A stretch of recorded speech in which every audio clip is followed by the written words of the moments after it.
image, opération. Et là, vous voyez que vous avez la possibilité de combiner la couche rouge avec elle-même. Au passage, vous voyez que ça pourrait venir d'un autre document. On peut combiner des couches qui sont dans deux documents différents, si on veut, voire même dans plusieurs calques différents, deux calques différents. Mais ici, c'est le même calque, il n'y a qu'un seul calque.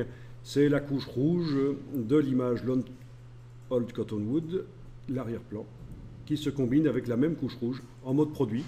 Et alors là, vous pouvez tester différentes méthodes. Le but étant d'obtenir un arbre qui se détache bien en foncé sur un fond clair.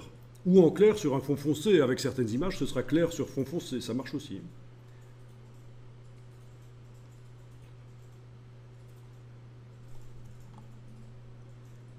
Bien, lumière vive.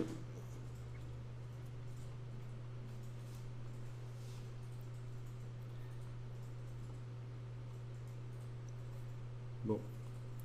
Apparemment, si on va du côté de incrustation, lumière tamisée, lumière crue, on commence à obtenir des choses intéressantes. Je suis en train de modifier donc l'opération ici. Lumière vive. C'est pas mal, hein?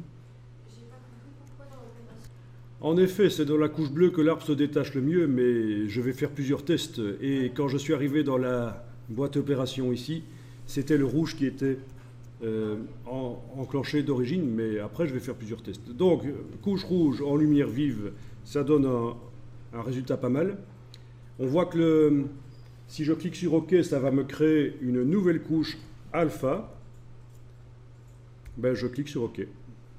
Voilà. Donc, dans la palette des couches, du coup, j'ai une nouvelle couche alpha. Alors, c'est vrai que je peux essayer la même chose avec la couche bleue.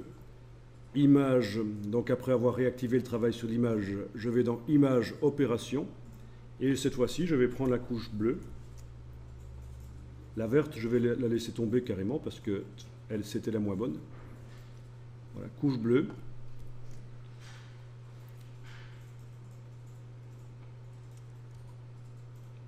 Alors, il faut garder de la nuance, en fait. C'est ça qui est intéressant. Il faut garder de la nuance. C'est-à-dire que les feuilles, s'il y a un bord gris clair sur le bord des feuilles, s'il y a certaines feuilles gris clair, ça va faire de la transparence et ça peut être intéressant pour donner un côté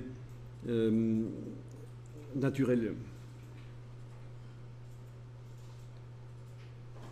Par exemple, ici, entre lumière vive et lumière crue, je pense que je prendrais plutôt lumière crue.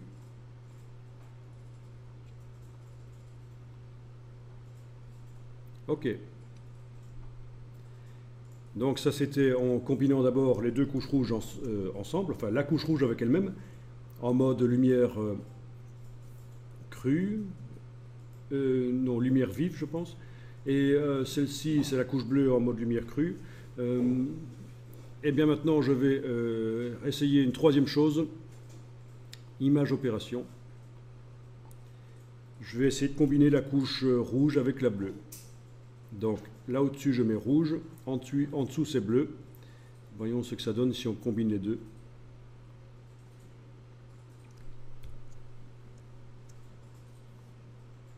En lumière crue, c'est ça?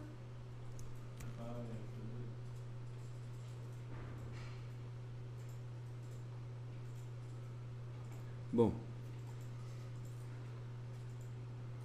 Donc, on va quand même essayer de garder de la nuance. Sauf si on veut faire quelque chose de graphique, et clairement, on fait un travail graphique, et on voit que ce n'est pas très photographique. Mais si on veut que ce soit graphique, on va quand même essayer de garder de la nuance. Donc, je vais essayer lumière vive. Donc, rouge avec bleu en lumière vive. Et si on faisait bleu avec rouge, est-ce qu'on obtient le même résultat? Peut-être pas exactement. Alors ça a un côté empirique et test, si ça donne quand même assez bien le même résultat. Ça a un côté empirique, on recherche. Voilà, une fois que vous avez vos couches alpha, vous allez devoir décider laquelle vous allez utiliser.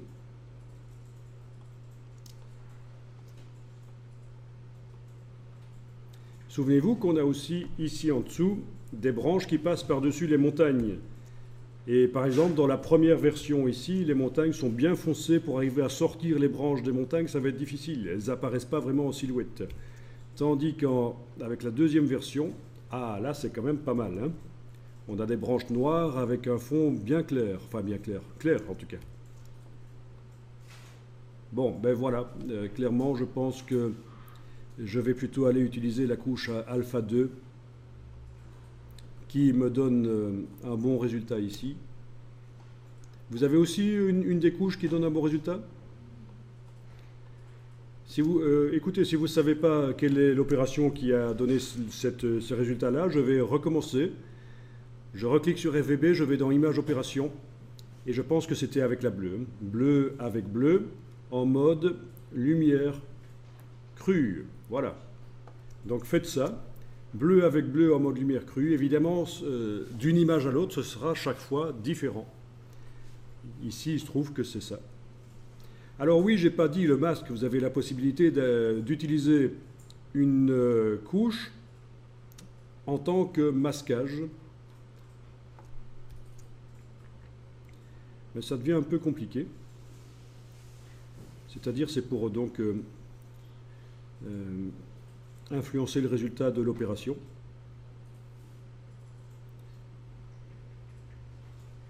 Je ne pense pas que ça va apporter grand-chose ici de faire un masque, non. Ça peut demander du temps de faire les tests. On pourrait scripter ça, on pourrait faire un script qui vous génère plein de couches alpha et puis vous n'avez plus qu'à choisir, hein. Ça aussi c'est possible. Si vous faites plein de combinaisons, que vous enregistrez chaque fois ce que vous faites, vous allez pouvoir le réappliquer sur plein d'autres images et il n'y aura plus qu'à aller inspecter toutes les couches alpha et décider laquelle est la meilleure. Bon, ça va, vous faites ça? Bleu-bleu en lumière crue tout simplement, et on clique sur OK, et vous avez votre couche alpha qui va nous servir de départ pour faire la sélection de l'arbre. Est-ce qu'elle est meilleure que la couche bleue toute seule? On dirait un peu quand même. Couche bleue toute seule, c'est ça. Voilà, oui. Les feuilles sont quand même plus sombres. On aura moins de transparence dans les feuilles.